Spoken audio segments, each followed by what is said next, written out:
Here, ek dank U dat U op hierdie oomblik voorsiening bring vir elke behoefte. Ek bid nou vir jou dat die Here vir jou sal voorsien na die rykdom van sy genade, dat die Here vir jou sal optel, dat die krag van die Here daar sal wees. Ek dank U, Here, dat op hierdie oomblik daar vir jou voorsiening sal kom. Glo dit saam met my, luister na hierdie woord. Hierdie woord is 'n woord van voorsiening vir jou in Jesus se naam. Filippense 4 vers 19 is God se woord vir jou. Hy sê, en my God sal elke behoefte van julle voorsien volgens sy rykdom in heerlikheid deur Christus Jesus. Daar is voorsiening vandag vir jou. Daar is oorwinning vir jou vandag. Hy vervul jou behoeftes na sy rykdom.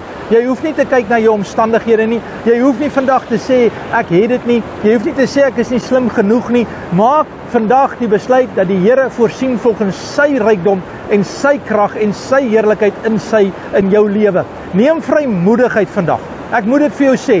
Die Bybel sê, die vrymoedigheid het 'n groot beloning. Dat jy vandag vrymoedigheid sal neem en vandag sal sê, Here, ek eer U en ek dank U en ek prys U, Here, dat U vir my voorsien en dat U vir my deure oopmaak en vir my antwoorde kan bring vandag. God se voorraad is nie klaar nie. God se voorraadskamers is vol vir elke dag.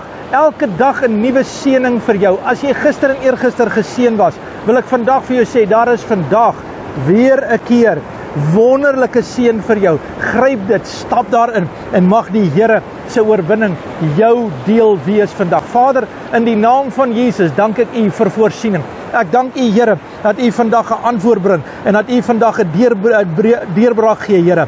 Ek dank U dat ons nie bekommerd te wees vir ons kos op ons tafels nie, maar dat ons vandag kan sê, Here, help ons om 'n wonderwerk te sien gebeur in ons lewe. Dankie vir voorsiening in die wonderlike naam van Jesus.